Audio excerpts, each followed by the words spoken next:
Maybach music. Can anybody out there hear me? Hear me? 'Cause I just wanna say. हाँ, एक बार फिर से समझ लो भाई। प्रश्न ऐसे आएगा कि हाइगन के द्वितीयक तरंगिका सिद्धांत द्वारा परावर्तन तथा अपवर्तन के नियम की व्याख्या कीजिए। ठीक है, तो सबसे पहले हम चित्र बना लेंगे। माना चित्र में ए बी एक तरंगाग्र है, ये दिख रहा है आपको। चित्र में ए बी एक तरंगाग्र, तरंगाग्र इस प्रकार से बढ़ता है।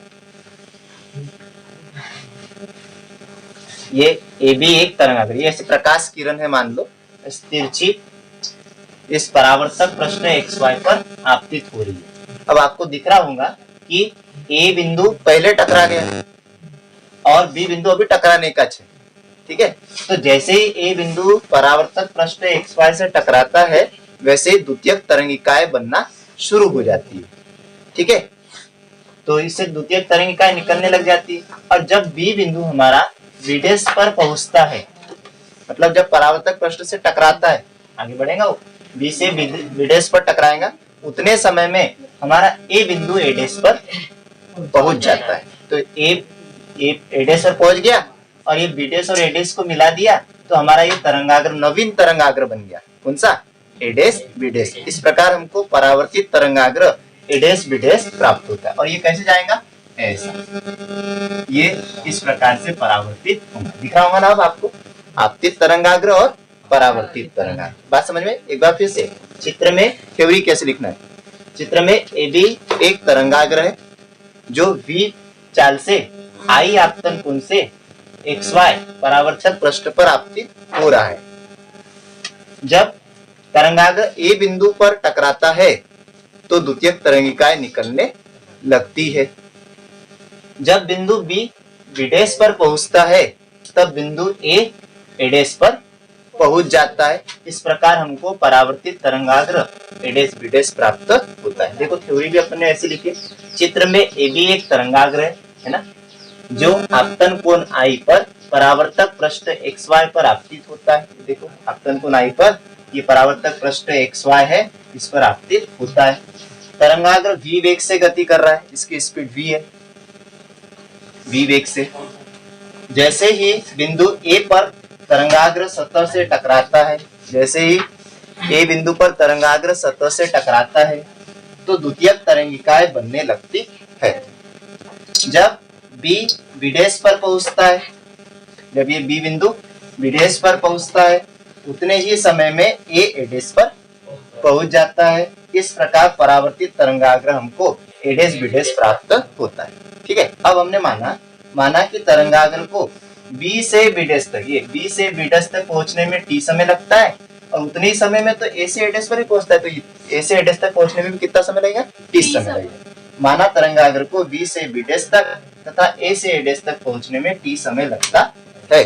तब दूरी बता देंगे, A एडेश बराबरी से B विडेश बराबरी से। अब ये देखो दूरी है, तरंगाग्र A से एडेश पर जाता है तो ये दूरी होगी ना, B से विडेश पर जाता है तो ये भी क्या होगा? दूरी। और दूरी बराबर से सूत्र होता है चाल गुणित समय। तो दूरी बराबर से सूत्र लिखते हैं अपन चाल गुणित समय। ठीक है, या इसको हम ऐसा भी लिख सकते हैं, चाल आपको पता है, चाल कितनी है? v और समय कितना है? t। तो ये vt लिखा जाएगा, a एडेश बराबर b विडेश बराबरी से क्या गया? vt। ये कैसे आया? समझ में आया ना? दूरी बराबर से चाल गुणित समय वाले सूत्र से। अब आप चित्र में देखो दो त्रिभुज बन रहे हैं, तो वो त्रिभुज ले लेंगे अपन। आगे त्रिभुज ये वाला ए बी विडेश, ए बी विडेश तथा दूसरा त्रिभुज त्रिभुज ए एडेश विडेश में।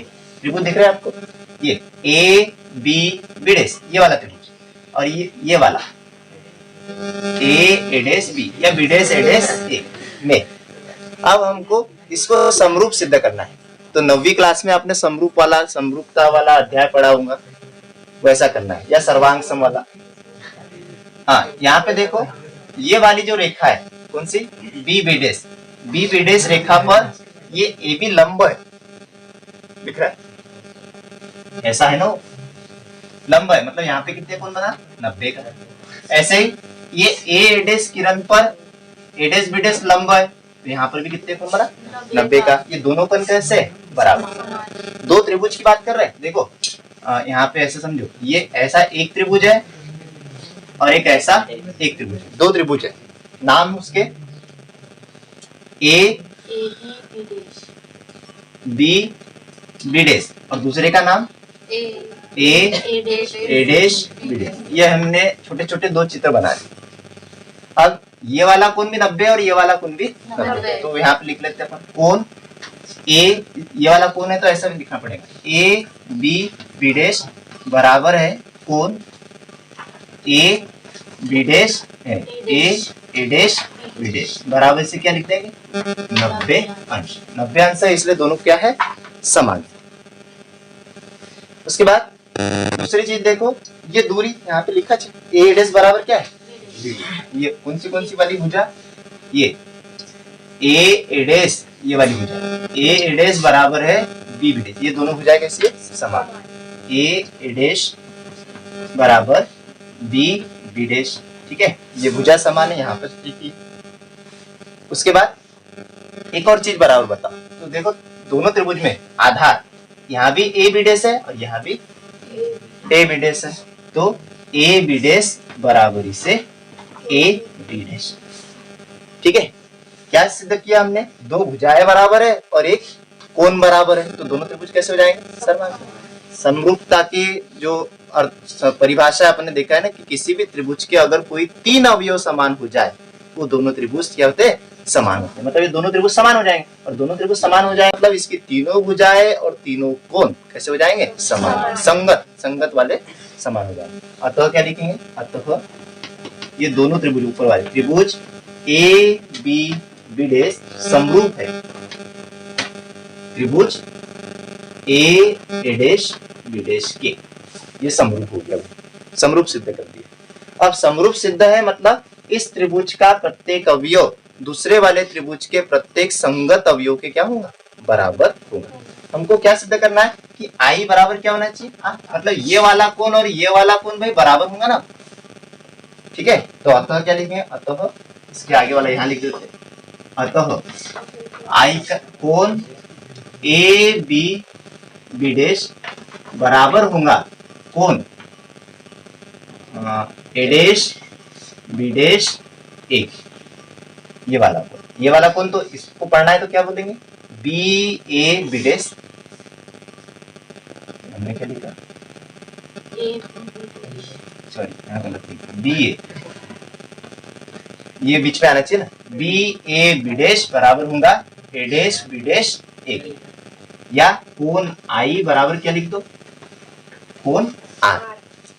ए बिंदु पर आई कोण बन रहा है और बी डैश बिंदु पर आर कोण, कोण आई बराबर से आर। और यही क्या है? ये आई क्या है? आपतन कोण, आर क्या है? परावर्तन। आपतन कोण परावर्तन कोण के क्या होता है? बराबर होता है, और यही परावर्तन का नियम। नीचे लिख दो, यही परावर्तन का